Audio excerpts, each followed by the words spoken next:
साथियों नमस्कार। मैं प्रयाग न्यूज़ के लिए सूरज कुकरेती और इस समय सिद्धबली धाम जो शिवालिक की पहाड़ियों पर बिल्कुल फुटहिल पर एक बहुत ही नैसर्गिक सौंदर्य से परिपूर्ण आध्यात्मिक एवं साधना का बहुत ही अत्यंत विहंगम धाम है और जहाँ पर हर मुराद पूरी होती है, मन्नत पूरी होती है। और आज रविवार का दिन है। रविवार का दिन छुट्टी का दिन होता है और तमाम जो है पश्चिमी उत्तर प्रदेश सहित दिल्ली, नोएडा, एनसीआर और बाहरी राज्यों से भी लोग यहाँ पर आते हैं। सिद्धबली एक्सप्रेस जो कोटद्वार से चली है वो श्री सिद्धबली धाम के नाम से ही है और आगे भी और बेहतर रेल सेवाएं सिद्धबली धाम, कोटद्वार, कर्णोनगरी तक पहुंचेंगी। और कर्णोनगरी सिद्ध बाबा का तो यह स्थान है ही, लेकिन कर्णोनगरी कोटद्वार जो है महाराजा चक्रवर्ती सम्राट भरत की जन्मभूमि, करुणाश्रम भी यही है। लेकिन वर्तमान में सरकारों की घोर उपेक्षा और स्थानीय लोगों के भी लापरवाही, गैर जिम्मेदारी के कारण करुणाश्रम को राष्ट्रीय पटल पर स्थापित नहीं किया गया है। 1955 के बाद करुणाश्रम, कर्णोनगरी जो संपूर्ण कर्णोनगरी है, इसमें सिद्धबली धाम भी आता है, वो पिछड़ता चला गया। लेकिन वर्तमान में एक उम्मीद की किरण जग रही है। गुरुकुल महाविद्यालय के जो वहाँ पे प्राचार्य हैं योगीराज विश्वपाल जैन जी, उनका प्रयास करुणाश्रम को देश और विदेश में बेहतर रूप में स्थापित करने का प्रयास जारी है। लेकिन सिद्धबली धाम आज जो है कोटद्वार में एकमात्र एक ऐसा स्थान है जो पर्यटन के रूप में भी है और तीर्थाटन के रूप में भी है। साथियों, ये बड़े सौभाग्य का विषय है।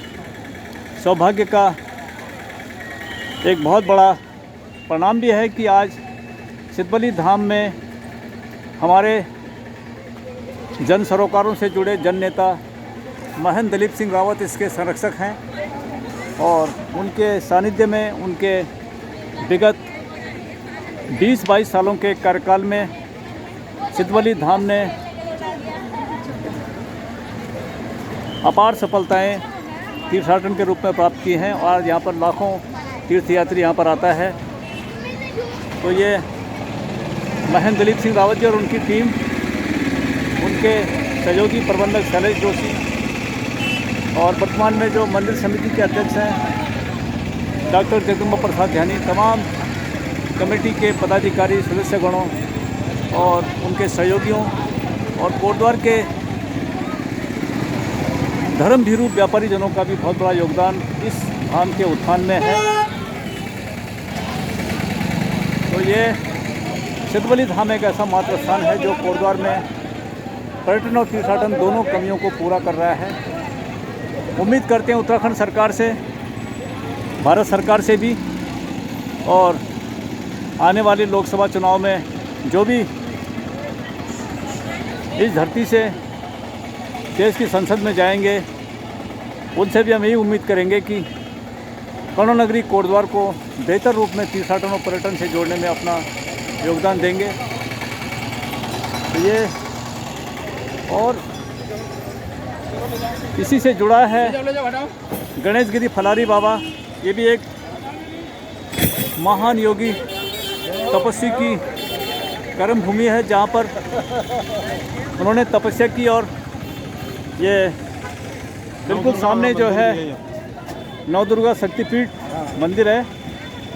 तो यहाँ पर भी जो है बड़ी संख्या में श्रद्धालु आते हैं और ये कोमुंदी नदी, जिसे हम वर्तमान में खो कहते हैं, ये इसका नदी का जो है तीर दिखाई दे रहा है।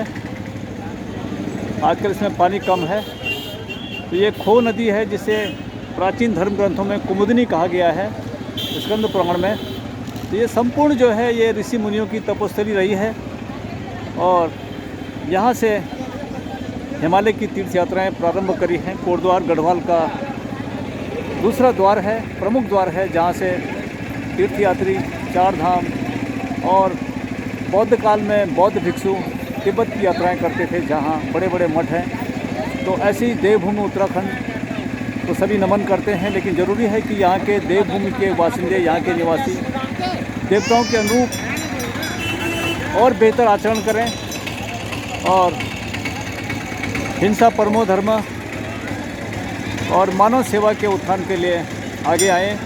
तभी देवभूमि भारत में विशिष्ट पहचान बनाएगी।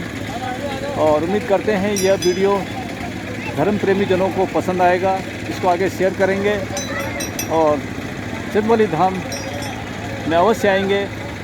और आने वाला समय और बेहतर रूप में कर्णनगरी कोटद्वार के लिए होगा। इसी के साथ सभी को शुभकामना। बाबा सिद्धवली सबकी मनोकामनाएं पूर्ण करें।